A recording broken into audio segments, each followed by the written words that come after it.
الشيطان الرجيم بسم الله الرحمن الرحيم الحمد لله الذي لا يبلغ مدحته القائلون ولا يحصي نعمه العادون ولا يؤدي حقه المجتهدون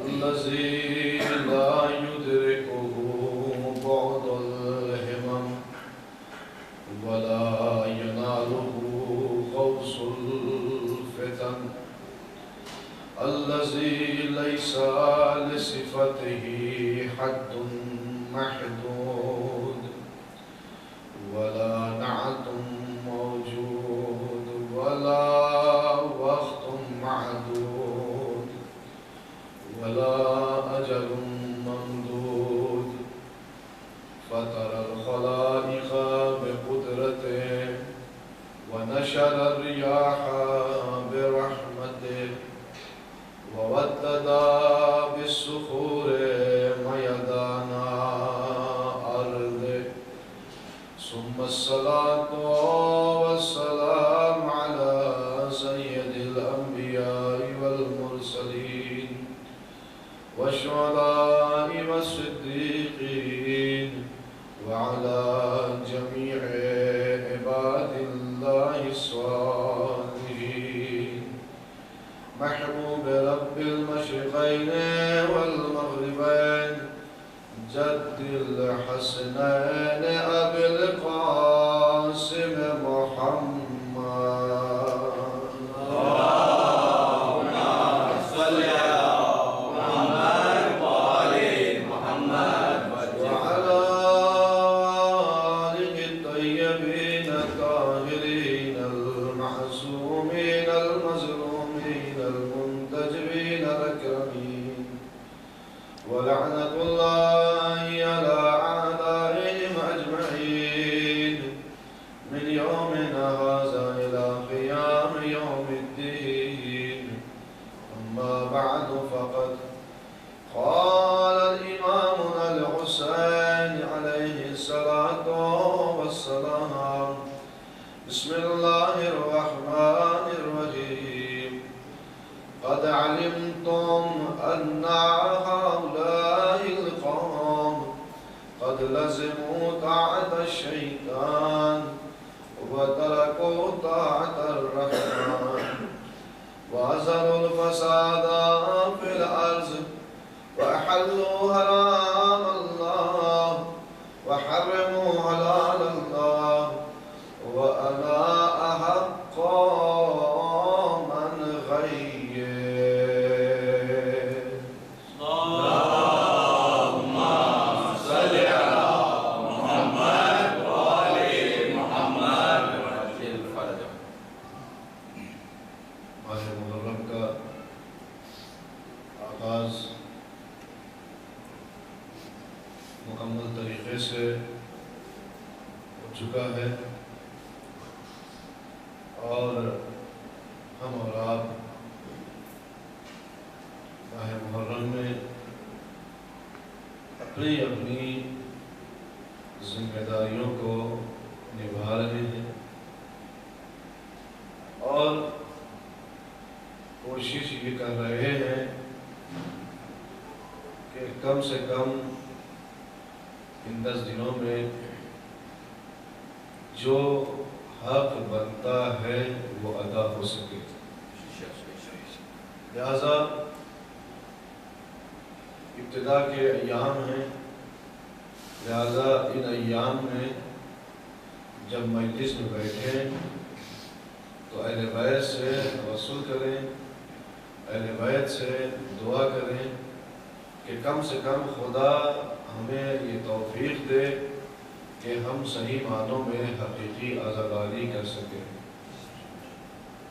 اس لیے کہ روایات میں ہے کہ جب آپ مجلس میں ہوتے ہیں اور جس وقت آپ گریہ کرتے ہیں، جب آنسو آ جائے تو اپنے دونوں ہاتھوں کو زمین پہ رکھیں اور رکھ کے اس وقت جو دعا کریں گے وہ دعا قبول ہوگی۔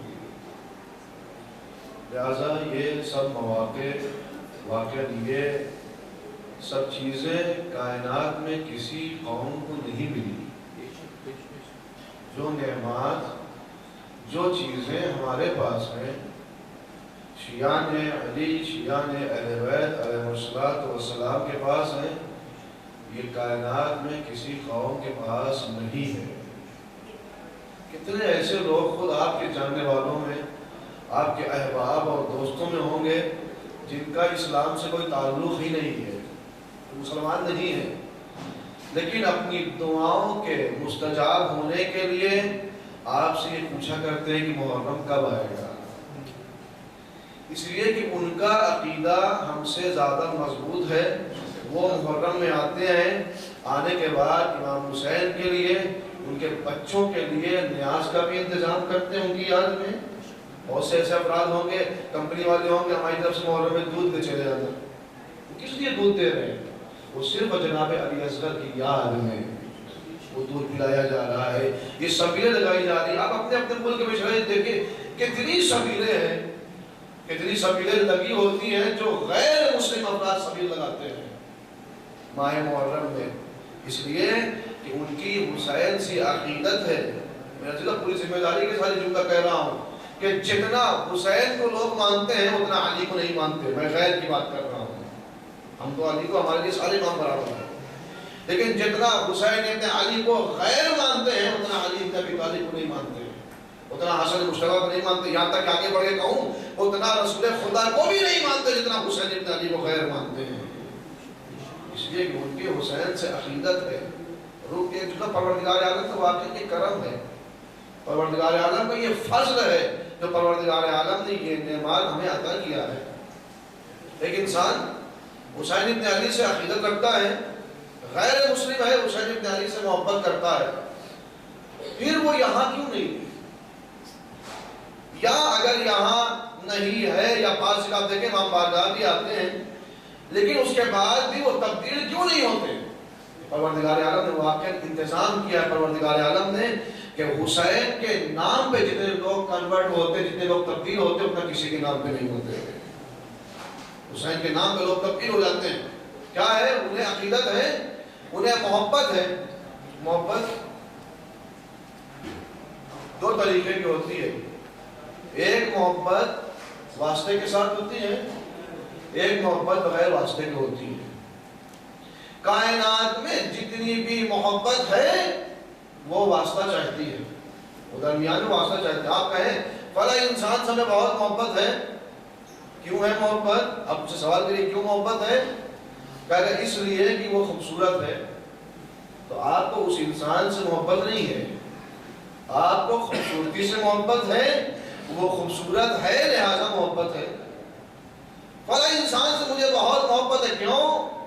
اس لیے کہ وہ سخی ہے، وہ کریم ہے، وہ کرم کرتا ہے، تو آپ کو اس سے تھوڑے محبت ہے، آپ کو سخاوت سے محبت ہے۔ فلاں انسان سے مجھے بہت محبت ہے، کیوں؟ آپ سے پوچھے کیوں؟ اس لیے کہ وہ شجاع ہے، وہ بہادر ہے، تو آپ کو اس انسان سے محبت نہیں ہے بلکہ کس سے محبت ہے؟ شجاعت سے محبت ہے۔ فلاں سے ہمیں بہت نفرت ہے، کیوں؟ اس لیے کہ کنجوس ہے، تو آپ کو اس سے نفرت تھوڑے ہے، اس بخل سے نفرت ہے، اس کنجوسیت سے محبت ہے۔ دنیا کی ساری محبتیں واسطہ چاہتی ہیں درمیان میں محبت ہونے کے لیے، ان کائنات میں صرف ایک محبت ہے جو غیر واسطے کے ہے۔ وہ کون سی محبت ہے؟ ماں کی محبت بیٹے سے، ماں کی محبت بیٹے سے۔ بیٹا کچھ کر رہا ہو یا نہ کر رہا ہو، پیسہ دے رہا ہو یا نہ دے رہا ہو، بیٹا زندہ ہو یا مردہ ہو، یہاں تک کہ بیٹا ابھی جوان بھی نہ ہوا، یہاں تک کہ ابھی آغوش میں ہے، صحیح سے چلنے کے قابل بھی نہیں ہے، پھر بھی محبت ہے۔ یہ محبت واسطہ نہیں چاہتی۔ تو جو میں آپ سے کر رہا تھا، آج غیر جو حسین ابن علی سے محبت کرتے ہیں وہ کس لیے محبت کرتے ہیں؟ ان کی محبت بھی واسطہ چاہتی ہے، وگرنہ اگر حقیقی محبت ہوتی تو وہاں نہ ہوتے، یہاں ہوتے۔ واسطہ چاہتی ہے، محبت کرتے ہیں. اب کیسی محبت کرتے ہیں؟ ان کو محبت ہے کسی بھوکے سے. ان کو محبت ہے کسی بھوکے سے. حسین ابن علی بھوکے تھے لہذا محبت ہے. ان کو محبت ہے کسی پیاسے سے. حسین ابن علی پیاسے تھے لہذا محبت ہے. ان کو محبت ہے کسی غریب الوطن سے. حسین ابن علی غریب الوطن تھے لہذا محبت ہے. میرے عزیزوں یہ پروردگار عالم کا فضل تھا, پروردگار عالم کا انتظام تھا کہ لوگ اس طریقے سے واسطے کی بنا پہ آئیں گے, واسطے کی بنا پہ آئیں گے. تو اے حسین تم بھوکے بھی رہو, اے حسین تم پیاسے بھی رہو, اے حسین تم غریب الوطن بھی رہو. کوئی بھوک کے بہانے سے آئے گا, کوئی پیاس کے بہانے سے آئے گا, کوئی غریب الوطنی کے بہانے سے آئے گا. سب تم تک آتے چلے جائیں گے, تمہارے ہوتے چلے جائیں گے. صلوات پڑھیں گے محمد و آل محمد پر.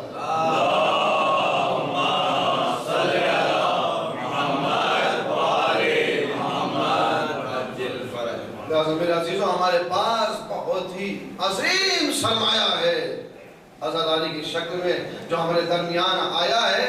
اور یاد رکھیے گا اگر ہم نے آج استفادہ نہیں کیا, پورا سال ہم نے انتظار کیا ہے, اب ماہ محرم آیا ہے, اگر ہم نے فائدہ نہیں اٹھایا تو 10 محرم یوں گزر جائے گی کہ آپ کو پتہ بھی نہ چلے. یا ابھی سے عہد کر کے بیٹھے کہ حسین ابن علی اس محرم میں ہم آپ کے اغراض و مقاصد و اہداف کی حفاظت فرمائیں گے. جس کے لیے آپ نے قربانی دیا ہے, جس کے لیے آپ نے جان دیا ہے, ہماری ذمہ داری کا ہم حفاظت کریں. امام بیان کرتے ہیں فرزدق سے, قد علمت ان هؤلاء القوم, جب فرزدق نے پوچھا کہ مولا کیوں جا رہے ہیں, کیوں قیام کر رہے ہیں, بڑے بڑے لوگ بیٹھے ہوئے ہیں, آپ بھی بیٹھ جائیے, آرام سے مدینے میں رہیے, کیوں اپنی جان جوخم میں ڈال رہے ہیں. ہم نے رسول سے سنا ہے کہ اس وادی کربلا میں, عراق میں جو بھی نبی گیا ہے مصیبتوں میں گرفتار ہوا ہے. زیادہ اس وادی میں نہ جائیے.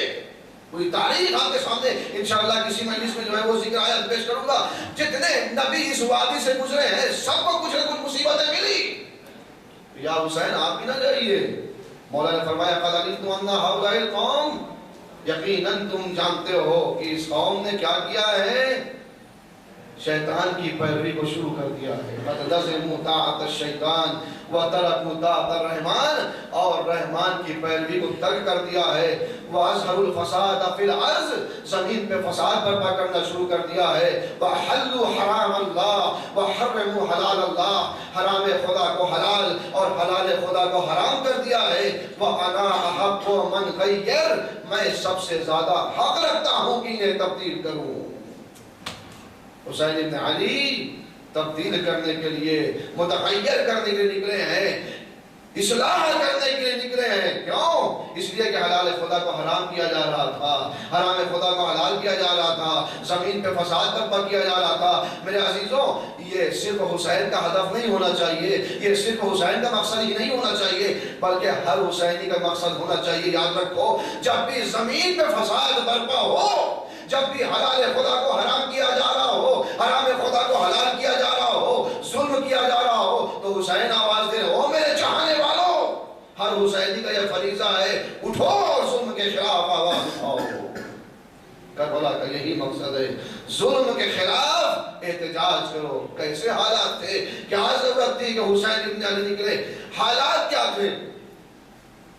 خود راوی انس ابن مالک کہتا ہے کہ شام کے حالات یہ تھے کہ میں نے جب شام کے حالات کو دیکھا تو میں لرز گیا, اور میں نے فکر کیا کہیں ایسا نہ ہو کہ عذاب نازل ہو جائے. کہتا میں نے دیکھا کہ یزید تخت پہ بیٹھا ہوا ہے, اور یزید کے بغل میں اس کا بندر بیٹھا ہوا ہے. اور بندر کون تھا؟ یزید کا مشاور. یزید اس سے مشورہ لیتا تھا, کیا ہوا کہ امت کو کیا ہو گیا, ان مسلمانوں کو کیا ہو گیا تھا جن کے لیے رسول نے اتنی محنتیں کیا, جن کے لیے علی نے اپنی جان گنوا دیا, حسن کی قربانی ہو گئی, آج اس اسلام کو چلانے کے لیے بندروں سے مشورہ لیا جا رہا ہے. اس کے بعد کہتا ہے کہ وہ بندروں سے مشورہ لے رہا ہے. یمن سے مال زکات آیا, حکومت شرعیہ مال زکات یمن سے آیا. یزید نے ایک مرتبہ ایک ٹیلر کو بلوایا, درزی کو بلوایا, درزی کو بلوانے کے بعد بندر کے کپڑے کی ناپ لیا, اور لینے کے بعد زکوٰۃ کے مال سے بندر کا کپڑا بنوایا جا رہا ہے. کہاں جا رہا تھا اسلام؟ بندر کا کپڑا زکوٰۃ کے مال سے بنوایا جا رہا. گھڑ سواری کا مقابلہ شروع ہوا. یزید نے کہا میرا مشاور یہ بندر بھی گھڑ سواری کا کمپٹیشن میں شرکت کرے گا, اس میں یہ جائے گا. شرکت کیا, کچھ دور گیا, جانے کے بعد گھوڑے نے بندر کو پٹکا, بندر گرا اور مر گیا. اب جب بندر مرا, دیکھیں کہاں اسلام جا رہا تھا, ضرورت تھی کہ حسین ابن علی قیام کریں یا نہ کریں. جب بندر گرا ہے, یزید نے شام میں اعلان کر دیا, 3 دن تک شام میں سو رہے, ہر طرف کالے پرچم لگا دیے گئے. 3 دن تک شام میں سوگ کا عالم رہا, پورا شام عزادار رہا. کیوں؟ ایک بندر مرا ہے. لیکن میرے عزیزوں 3 دن تک بندر کے مرنے سے کالے پرچم لگائے گئے, سوگ کا ماحول تھا, مگر کوئی مسلمان نہ اٹھا. یزید یہ کیا کر رہا ہے؟ کالے کپڑے لگانا بدعت ہے, کالے پرچم لگانا بدعت ہے, یہ سوگ کر رہا ہے, یہ بدعت ہے. کوئی نہ اٹھا. مگر آج حسین کے نام پہ, حسین کے غم میں اگر کالے کپڑے لگائے جاتے ہیں تو بدعت کا فتویٰ دیا جا رہا ہے, عزاداری کی جاتی ہے تو بدعت کا فتویٰ دیا جا رہا ہے. کیا اب بھی ضرورت نہ تھی کہ حسین نہ اٹھتے؟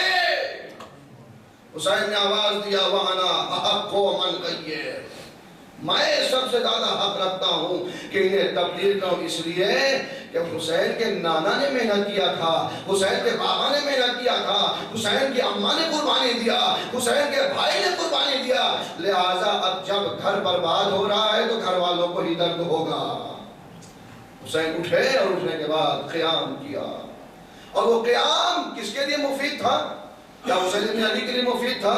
نہیں میرے عزیزوں, وہ ہمارے اور آپ کے لیے مفید تھا. وگرنہ حسین کی تو 57 سال کی زندگی گزر چکی تھی. حسین بہترین طریقے سے رہتے, لیکن میرے عزیزوں یاد رکھیے یہ حسین کا بہت بڑا احسان ہے کہ اگر حسین ابن علی قیام نہ کرتے تو پوری ذمہ داری کے ساتھ کہہ رہا ہوں کہ عذاب نازل ہو جاتا, عذاب نازل ہو جاتا. ایک قوم میں تمام لوگ گمراہ تھے, نہ کوئی کسی کی ہدایت کر رہا تھا, نہ کوئی کسی کی اصلاح کر رہا تھا. امر بالمعروف اور نہی عن المنکر کو چھوڑ دیا تھا. روایت ہے کہ جو قوم امر بالمعروف نہی عن المنکر کو چھوڑ دیتی ہے, پروردگار اس پہ ظالم کو مسلط کر دیتا ہے, ان کی دعاؤں کو قبول نہیں کرتا, ان کی دعاؤں کو قبول نہیں کرتا. تو اس قوم میں سب گمراہ ہو چکے تھے. پروردگار عالم نے 2 فرشتوں کو بھیجا, کہا جاؤ اور جانے کے بعد فلاں بستی میں عذاب نازل کرو. دونوں فرشتے آئے عذاب نازل کرنے کے لیے. کیا دیکھا کہ ایک شخص ہے جو ایک پہاڑ پہ ہے اور جا کے عبادتیں کر رہا ہے.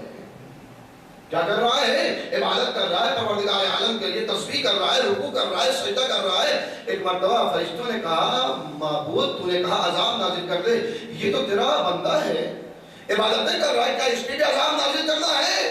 خدا نے کہا ہاں اس پہ بھی عذاب نازل کرنا ہے. معبود وجہ کیا ہے؟ فرشتوں نے ہاتھوں کو جوڑا, معبود وجہ کیا ہے؟ یہ تو تیری عبادت کر رہا ہے. کہا اس کا گناہ یہ ہے کہ میرے بندے گمراہ ہو رہے تھے, یہ عبادتیں کر رہا تھا. اس کا گناہ یہ ہے میرے بندے گمراہ ہو رہے تھے, یہ عبادتیں کر رہا تھا. میرے عزیزوں حسین بیٹھ کے عبادت کر سکتے تھے, لیکن یاد رکھیے گا اس زمانے میں عذاب نازل ہو سکتا تھا. آج اگر ہمیں بچایا ہے کسی نے تو حسین ابن علی نے. شاید یہی وجہ ہے کہ بعض علماء فرماتے ہیں, بعض مجتہدین لکھتے ہیں کہ جب نماز کے لیے کھڑے ہو تو نماز میں نیت کرنے سے پہلے حسین پہ سلام بھیجو. کہا کیوں؟ کہا اس لیے کہ سلام بھیج کے کم سے کم اپنے دل میں یہ فکر کرو, اپنے ذہن میں یہ فکر کرو, اے حسین اگر آپ کا سجدہ نہ ہوتا تو ہمارا سجدہ نہ ہوتا. صلاۃ پڑھیں گے محمد و آل محمد پر.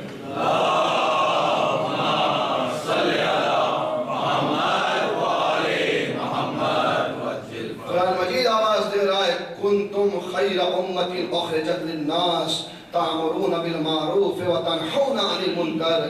تم میں سے بہترین امت وہ ہے جو لوگوں کے لیے نکلے, کس لیے؟ امر بالمعروف اور نہی عن المنکر کے لیے, نیکی کی دعوت دینے کے لیے اور برائی سے روکنے کے لیے. اس زمانے میں حسین خیر امت بن کے نکلے تو مقابلے میں شر امت یزید کی شکل میں تھا. آج اگر ہمیں بھی خیر امت بننا ہے تو اپنے آپ کو امر بالمعروف اور نہی عن المنکر کرنے والوں میں شمار کرنا ہوگا, تاکہ آج ظلم کے زمانے میں ہم بھی خیر امت بن سکیں. میرے عزیزوں آج کا ماحول بہت سنگین ہے. ہم اپنے اپنے ملک کا جائزہ لیں, کیسے حالات ہیں. وہی حالات جو اس زمانے میں تھے کہ بکی ہوئی میڈیا ہو کچھ اور رہا ہے, دکھایا کچھ اور جا ہمیں بڑا زرنگ ہونے کی ضرورت ہے، بہت ہی دقت کے ساتھ ہمیں دیکھنے کی ضرورت ہے، کہیں ایسا نہ ہو ہمارا ایک عمل کسی ظالم کو بڑھانے میں شراکت میں شمار ہو جائے۔ حسین ابن علی نے آواز دیا، یاد رکھو الراضی بفعل قوم کا داخل فیہما ہم علی کل داخل فی باطن اسمان، اسم العمل بے اسم الرضا بے۔ یاد رکھو کسی قوم کا کسی فعل میں داخل ہونا ایسے ہے کہ جیسے وہ اس میں شریک ہے، اور کسی باطل کام کی دخالت میں، کسی باطل کام کی شراکت میں دو گناہ ہے، ایک گناہ کرنے والا، ایک گناہ میں جو شریک ہے ساتھ دینے والا اور اس پہ راضی ہونے والا۔ یاد رکھے گا یہ کربلا، یہ ماہ محرم، آج جو ہم مجلسیں کرتے ہیں یہ احتجاج نہیں ہے تو کیا ہے؟ یہ مجلسیں صرف آگے یہاں سے خطابت کر دینا، سن کے چلے جانا، صرف ثواب لے لینا، اس کے لیے نہیں ہے، بلکہ کیا ہے؟ یہ احتجاج ہے۔ ہم پوری دنیا کو بتاتے ہیں یاد رکھو 61 ہجری میں ایک ظالم اٹھا تھا جس نے رسول کی شریعت کو پامال کیا تھا، جس نے مظلوموں کا خون بہایا تھا، جس نے قتل نفس محرمہ کیا تھا، جس نے محارم کو بھی قتل کیا، ایسا ملعون جس کے ظلم کو ہم دنیا کو دکھاتے نہیں۔ مگر میرے عزیزوں یاد رکھیے گا حسین مظلوم جو مدینے سے نکل کے کربلا آئے ہیں، اس میں حکمت عملی تھی حسین ابن علی کی۔ کوئی ایک عمل مدینے سے نکلنے سے لے کے کربلا میں شہداء کی فہرست بھی جو تیار کی حسین ابن علی نے، ہر ایک چیز میں حسین کی حکمت تھی۔ کوئی عمل حسین کا عبث نہیں تھا، کوئی عمل حسین کا بیکار نہیں تھا۔ حسین جانتے تھے اگر مدینے میں رہ کے حسین احتجاج کرتے، مدینے میں حسین شہید کر دیے جاتے تو جیسے رسول کے قاتل کو چھپا لیا گیا، علی کے قاتل کو چھپا لیا گیا، فاطمہ کے قاتل کو چھپا لیا گیا، حسن کے قاتل کو چھپا لیا گیا، حسین کا قاتل بھی چھپ جاتا۔ میرے عزیزوں لیکن حسین نے کربلا میں آ کے اب جو قاتلوں کی فہرست حسین نے بنائی ہے تو رسول کے قاتل کا چہرہ بھی سامنے آیا، علی کے قاتل کا چہرہ بھی سامنے آیا، فاطمہ کے قاتل کا چہرہ بھی سامنے آیا، حسن کے قاتل کا چہرہ بھی سامنے آیا۔ میرے عزیزوں جناب زینب نے یہ کردار نبھایا ہے، جب جناب زینب کے گھر میں، جناب زینب کے خیمے میں لوگ آگ لگانے کے لیے آئے، جناب زینب نے پوری دنیا کو میسج دیا اور ایک مرتبہ مدینے کا رخ کیا، اماں گواہ رہیے گا آپ کے قاتل کو چھپا لیا گیا، بابا گواہ رہیے گا آپ کے قاتل کو چھپا لیا گیا، نانا گواہ رہیے گا آپ کے قاتل کو چھپا لیا گیا۔ آپ کے گھر میں بھی اماں لوگ آگ لگانے آئے تھے، میرے گھر میں بھی آگ لگانے آئے، اماں میں اپنے گھر میں آگ لگانے والوں کا نام بتاؤں گی، آپ کا قاتل پکڑا جائے گا۔ میرے گھر میں آگ لگانے والا عمر سعد تھا، اس نام سے آپ کا قاتل بھی پکڑ لیا جائے گا۔ صلوات پڑھیں گے محمد آل محمد پر۔ اللہم صلی علی محمد وآل محمد۔ میرے عزیزوں حسین کی حکمت عملی تھی۔ حسین جب مدینے سے نکلے اور کربلا کے میدان میں آئے اور پورے قاتلوں کو بے نقاب کر کے رکھ دیا، امر بالمعروف اور نہی عن المنکر۔ پورے اسلام میں جتنے بھی انبیاء اور ائمہ آئے اسی کے لیے آئے، سب کا کام یہی تھا، نیکی کی ہدایت کرنا اور برائی سے روکنا۔ ہمارا بڑی آسانی سے یہ سمجھ جاتے ہیں کہ صرف امر بالمعروف اور نہی عن المنکر کرنا کس کا کام ہے؟ مولوی صاحب کا کام ہے، مولانا کا کام ہے۔ نہیں میرے عزیزوں، کوئی بھی قرآن میں آیت کسی ایک انسان سے مخصوص ہو کے نہیں آئی گی۔ میں یہاں سے کہ اگر خیر امت بننا ہے تو ہم سب کو آگے بڑھنا ہوگا، ہم سب کو امر بالمعروف اور نہی عن المنکر کرنا ہوگا۔ ہم اور آپ جو ہے وہ بڑی آسانی سے کہہ دیتے ہیں پروردگار جناب نوح کی عمر مل جائے ہمیں، 2500 سال جناب نوح کی عمر وہ ہمیں مل جائے، لیکن ذرا جا کے تاریخ پڑھیں جناب نوح نے کیا کیا۔ جناب نوح کے لیے تاریخ ملتا ہے کہ اسی امر بالمعروف اور نہی عن المنکر کے لیے جناب نوح نکلتے تھے، اور ہوتا کیا تھا، لوگوں نے اپنے بچوں سے کہہ دیا تھا جب یہ آدمی سامنے آئے تو اس کی باتوں کو نہ سننا۔ لوگ بھاگتے تھے اور ان کے بزرگان جناب نوح کو پتھر مارتے۔ تاریخ لکھتی ہے کہ پتھروں سے جناب نوح ڈھک جاتے تھے، قلعہ بن جاتا تھا، اور اس کے بعد واپس آتے تھے، پھر جبریل آتے تھے، آگے خون کو صاف کرتے تھے اور صبح اٹھتے تھے پھر یہی کام۔ پھر ابھی ہمارے سامنے کوئی آئے اور ہم سلام کریں وہ جواب نہیں دے، شاید ہم دوبارہ اس کو سلام نہ کریں، شاید ہم دوبارہ اس سے ملے نا۔ جناب نوح کیا کر رہے ہیں؟ اتنی زیادہ شدت کی جا رہی ہے، اتنی زیادہ اذیت کی جا رہی ہے، اس کے بعد بھی جناب نوح دوسرے دن پھر اسی امر بالمعروف و نہی عن المنکر کے لیے۔ اور پھر کیا ہوا؟ جب یہ قوم مکمل طور سے گمراہ ہو گئی، جناب نوح نے ایک مرتبہ پروردگار کی بارگاہ میں عرض کیا، معبود اب اس قوم کو اپنی زبان میں سمجھاتے ہیں۔ خدا نے حکم دیا نوح کشتی بناؤ۔ جناب نوح کشتی بنا رہے ہیں، لوگ مذاق اڑا رہے ہیں، کہہ رہے ہیں ایسا ماحول، ایسی شدت کی گرمی، ایسا ماحول کہ آپ جو ہے وہ آپ ضعیف ہو چکے ہیں، آپ جو ہے وہ ہم اپنی زبان میں کہیں کہ جو ہے آپ کا دماغ جو خراب ہو گئے، سٹیا گئے، آپ ضعیف ہو گئے ہیں، لہٰذا آپ جو ایسے ماحول میں جہاں پانی کا امکان نہ ہو آپ کشتی بنا رہے ہیں۔ یہ جو کہ پروردگار عالم کا حقیقی نمائندہ تھا، کسی کی ایک نہ سنی اور کشتی تیار کر رہے ہیں۔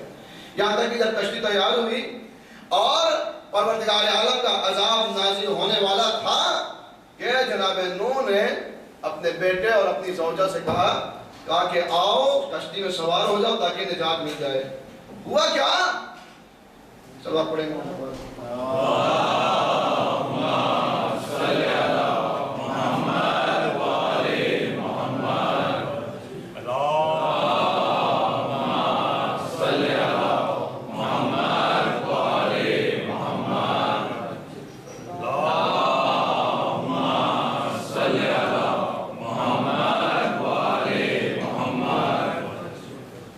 اب اس کے بعد جناب نوح کی کشتی تیار ہوئی، بیٹے اور زوجہ کو مخاطب کیا، کہا آؤ، اور آنے کے بعد کشتی میں سوار ہو جاؤ۔ کیا کہا؟ کہا نہیں، ہم پہاڑ پہ ہم سیف ہیں۔ نبی کے دشمنوں کی پرانی عادت ہے پہاڑ پہ جاتے ہیں۔ کہا ہم پہاڑ پہ سیف ہیں، ہم محفوظ ہیں۔ نبی نے کہا کہ آج کوئی پہاڑ بچانے والا نہیں ہے، آج ایسا عذاب نازل ہوگا کہ سب کے سب غرق ہو جاؤ گے۔ میرے عزیزوں، رک کے آپ سے ایک سوال کروں، یہ بتائیے کہ جب طوفان نوح آیا، پروردگار عالم کا عذاب جب نازل ہوا اور جناب نوح کی زوجہ، جناب نوح کا بیٹا پہاڑ پہ تھے، تو پہلے کون ڈوبا؟ پہاڑ یا جناب نوح کا بیٹا؟ پہلے کون ڈوبا؟ پہلے پہاڑ ڈوبا۔ پہاڑ پہ کھڑے ہوئے ہیں، پانی آیا، پہلے پہاڑ ڈوبا پھر بیٹا ڈوبا۔ لہذا میرے عزیزوں، ہم سب کے لیے قرآن سے ایک میسج ہے، یاد رکھو بھروسہ اس پہ کرنا جو خود کامیاب ہو، بھروسہ تکیہ اسی پہ کرنا جو خود کامیاب ہونے والا ہو۔ پہلے کون ڈوبا؟ جس پہ بھروسہ کیا تھا۔ یاد رکھیے گا، کسی جھوٹے پہ بھروسہ نہ کیجیے گا، کسی تکبر پہ بھروسہ نہ کیجیے گا، کسی بغضی پہ بھروسہ نہ کیجیے گا، کسی دشمن حسین پہ بھروسہ نہ کیجیے۔ کیوں؟ اس لیے وہ خود بھی ڈوبا ہے، آپ کو بھی لے ڈوبے گا۔ صلوات پڑھیں گے محمد وآل محمد۔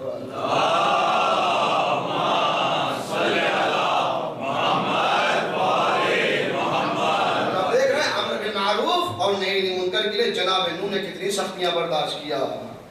ہمارے یہاں جو ہے عام طور سے آتے ہیں، جناب جو ہے وہ بیٹا بہت شرارتی ہو گیا ہے، بیٹا سمجھتا ہی نہیں، کوئی بات ہی نہیں سنتا، کچھ بھی کہو مانتا ہی نہیں ہے۔ ہمارے یہاں ہم کیا کرتے ہیں؟ آزاد چھوڑ دیتے ہیں، ایک دو بار سمجھایا نہیں ہوا، آزاد چھوڑ دیا۔ یہ طریقہ نہیں ہے۔ ایک مثال آپ کے سامنے دیتا ہوں، آپ ہی کے گھر کی خاتون کی، آپ کی بیوی کچن میں گئی کھانا بنانے کے لیے۔ اب کھانا بنانے کے لیے ساری چیزیں ڈالا، ایک ڈبے میں نمک رکھا ہوا تھا، نمک کا ڈبہ اٹھایا اور اتنا ٹائٹ وہ بند تھا کہ وہ کھل ہی نہیں رہا۔ بہت کوشش کیا اس نے، جب نہیں کھول پائی تو ایک مرتبہ جوان بیٹا تھا، اس کے پاس گئی، لو کھول دو۔ جوان بیٹے نے بھی نہیں کھول سکا جب وہ، تو پھر کس کے؟ شوہر کے پاس گئی کہ آپ کھول دیجئے۔ شوہر بھی نہیں کھول سکا تو کیا ہوا؟ کہا کہ ڈبہ توڑ کے نمک نکالو، بغیر نمک کے کھانا نہیں بنے گا۔ ہوتا ہی نہیں ہوتا۔ کہا ڈبہ ٹوٹ جائے مگر بغیر نمک کے کھانا نہیں بن سکتا۔ میرے عزیزوں، اگر بیٹا آپ کی بات نہیں سن رہا ہے، اگر چچا کی بات سنتا ہے چچا کے پاس لے کے جائیں، اگر ماموں سے ڈرتا ہے ماموں کے پاس لے کے جائیں، بڑے بھائی سے ڈرتا ہے بڑے بھائی کے پاس لے جائیں، یہ کہہ کے چھوڑ نہ دیا جائے کہ کسی کی بات نہیں سنتا۔ یاد رکھیے، امر بالمعروف، اور جس طریقے سے کھانا بغیر نمک کے نہیں بن سکتا، اس طریقے سے آپ جس سے وہ تربیت شدہ ہو سکتا ہے، آپ اس کے ذریعے سے تربیت کریں۔ امر بالمعروف نہی عن المنکر، اس کے لیے جناب نوح نے کتنی مصیبت سہی۔ جناب جرجیس نبی، جناب جرجیس کے لیے تاریخ نے لکھا کہ امر بالمعروف اور نہیں انل منکر کرنے کے بنا پہ برائیوں سے روک رہے تھے لوگوں کو، یہ برا ہے اسے مت کرو۔ کیا کیا گیا؟ جناب جرجیس کو لوہے کا کپڑا پہنا کے دھوپ میں ٹانگ دیا گیا۔ جناب جرجیس کو لوہے کا کپڑا پہنایا۔ آپ تصور کریں کہ لوہے کا کپڑا جس وقت دھوپ میں ڈال دیا گیا ہوگا تو کیا عالم رہا ہوگا۔ لیکن جناب جرجیس پیڑ پہ ٹنگے ہوئے تھے لیکن آواز دے رہے تھے یہ برا ہے اسے چھوڑ دو، پھر بھی آواز دے رہے ہیں جناب جرجیس۔ جناب یحییٰ سب سے زیادہ اگر امام حسین علیہ السلام نے مدینے سے مکہ اور مکہ سے کربلا کے سفر میں جناب زینب فرماتی ہیں اگر کسی کو سب سے زیادہ یاد کیا ہے تو جناب یحییٰ کو یاد کیا ہے امام حسین علیہ السلام نے۔ جناب یحییٰ کی امام حسین سے بہت سی شباہت ہے۔ جناب یحییٰ کی ولادت 6 مہینے میں، جناب یحییٰ امر بالمعروف اور نہی عن المنکر کے لیے قتل کیے گئے، امام حسین علیہ السلام امر بالمعروف اور نہی عن المنکر کے لیے قتل کیے گئے۔ جناب یحییٰ کو قتل کر کے ظالم بادشاہ کے سامنے جناب یحییٰ کا سر لایا گیا، امام حسین علیہ السلام کو قتل کر کے ظالم بادشاہ کے سامنے امام کا سر بھی لایا گیا۔ لہذا امام حسین نے جناب یحییٰ کا تذکرہ بہت کیا۔ جناب یحییٰ کے زمانے میں ہوا کیا؟ امر بالمعروف اور نہی عن المنکر کے لیے جناب یحییٰ کے زمانے میں جو بادشاہ تھا اس نے اپنے بھائی کی زندگی میں اپنی بھابھی سے شادی کرنا چاہیے اور ناجائز تعلقات برقرار کرنا چاہے جبکہ بھائی زندہ تھا۔ بھائی کی زندگی میں شادی نہیں ہو سکتی بھابھی سے، لہذا اس نے چاہا کہ جو ہے ہم شادی کریں اس سے ناجائز تعلقات برقرار کریں۔ جب وہ اس خاتون کے قریب پہنچا جناب یحییٰ نے منع کیا، جب وہ خاتون کے قریب پہنچا تو جناب خاتون نے شرط رکھی، کہا کہ مہر میں ہمیں یحییٰ کا سر چاہیے، مہر میں ہمیں یحییٰ کا سر چاہیے۔ کیا ہوا؟ جناب یحییٰ کو ذبح کر دیا گیا اور آخر تک تاریخ کہتی ذبح ہوتے رہے، آخر تک کہتے رہے یہ غلط ہے، یہ حرام ہے، یہ جائز نہیں ہے۔ جناب یحییٰ کو ذبح کیا گیا۔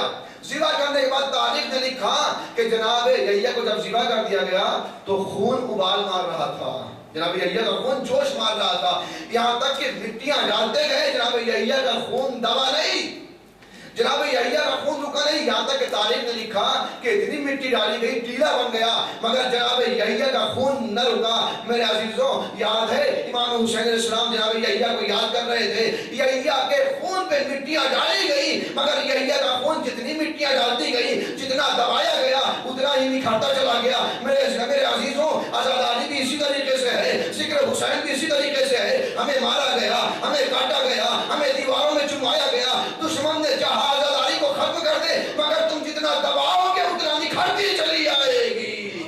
صلوات پڑھیں گے محمد وآل محمد پر۔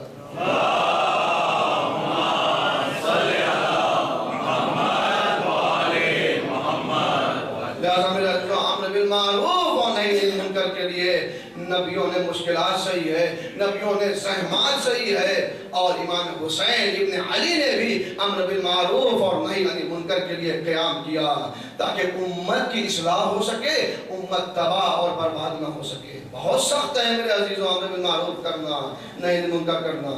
کل میں نے ایک جملہ کہا تھا کہ سب سے آسان اور فائدے کا بزنس کیا ہے؟ دین۔